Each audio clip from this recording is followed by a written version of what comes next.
אהלן, מה העניינים? בסדר, מה נשמע? איזה כיף. זה כאילו הספייסשיפ שלכם? כן, זה באתי, כן. יצא לך פעם לפגוש מישהו? מהעתיד? בתקופה אחרת? לא, מההווה גם לא תמיד אני פוגש את זה. יש משהו שמסקרן אותך? שאלה טובה. עושים אוכל בעתיד או שהכל מוכן? רק אנשים שממש ממש עפים על זה ובא להם, כאילו יש את האפשרות, אבל רוב האנשים בוחרים לא להתעסק בזה. אז העתיד זה וולט בעצם. הכחולים האלה שמסתובבים פה, אפשר אולי להגיד, רק שלא צריך את הבן אדם.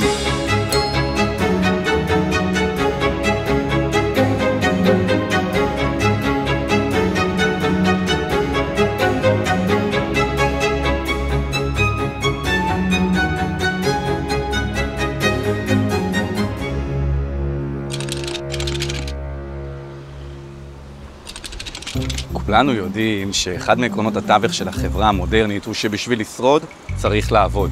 עוד בימי קדם היה צריך האדם הקדמון לצאת לצוד בכדי להשיג מזון. זו הייתה העבודה שלו.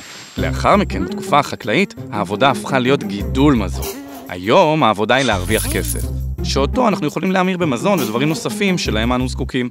אבל האם העיקרון של עבודה שווה הישרדות הוא חקוק בסלע, או שגם הוא, כמו שינויים רבים שעוברים עלינו בחברה המודרנית, עלול להשתנות?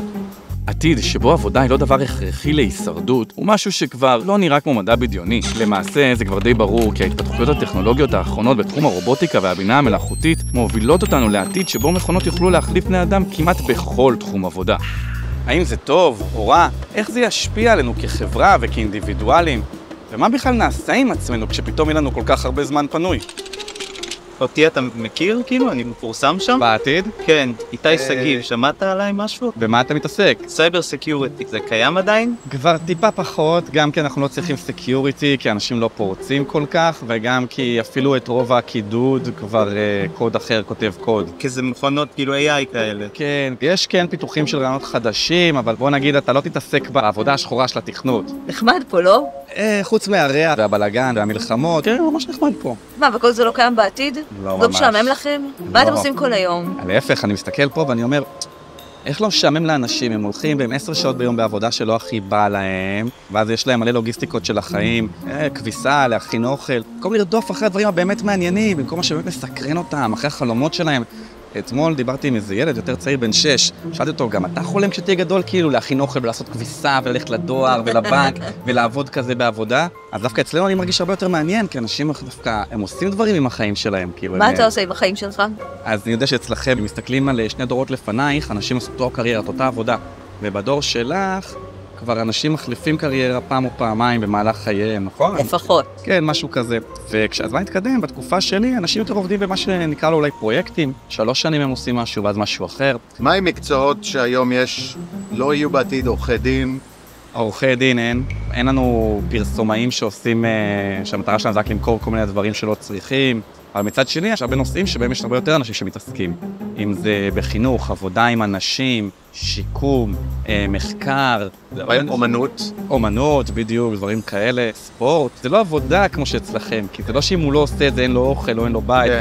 אין את ההתמקצעות הזאת של העידן התעשייתי של להיות בורג במכונה. אתה אומר שבעתיד אני מחוסר עבודה כפרסומת. אין לנו פרסומאים במובן של לנסות לשכנע אנשים לקנות מוצרים, כי אנחנו לא עובדים בשיטה הזאת של הכסף ושל הרווח, אבל סט קישורים כמו שלך, בעתיד אנחנו ננצל אותו למשל בשביל לגרום לילדים יותר להתעניין בלימודים, יותר ליהנות מהחוויה הלימודית שלהם. אתה מבין? דברים כאלה.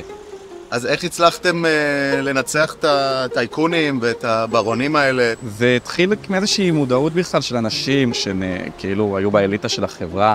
זה נהיה קצת פחות משונה, והם יכלו כבר לראות את היתרונות, כי גם להם היה יתרונות אדירים מהמעבר לשיטה החדשה. מה? למשל, בתקופה שלכם, לא משנה כמה אתה עשיר, אם אתה תהיה חולה בסרטן, אתה כנראה תמות פשוט בחדר פרטי וגדול יותר.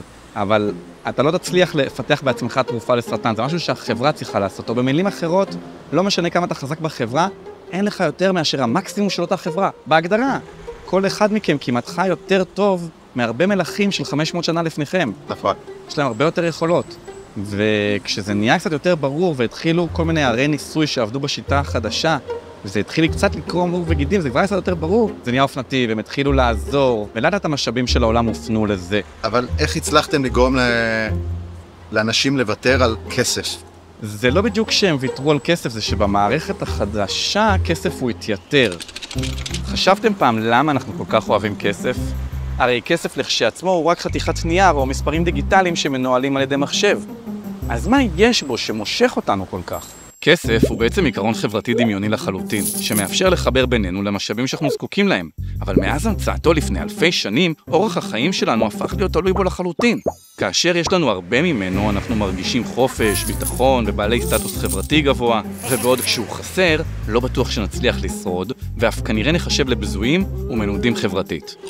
גם השיטות הכלכליות או שיטות הממשל השתנו בהתאם? בטח, אחד הדברים הראשונים שהאנושות הבינה שהתחיל את השינוי הזה, המעבר מהפרימיטיביות לאדם המודרני, זה המערכת הכלכלית, שהיא מערכת כלכלית שמייצרת מחסור, שבה מישהו צריך להרוויח, הוא עושה את על ידי זה שלאחרים לא יהיה משהו. וברגע שהורדנו את כל זה, ושינינו את השיטה הכלכלית, פתאום נהיה שקט, אנשים לא היו צריכים לריב ולהתחרות על הדברים האלה, לא היה להם איום כלכלי שמאיים עליהם כל הזמן. נהיה איזשהו שקט. מה השיטה הכלכלית?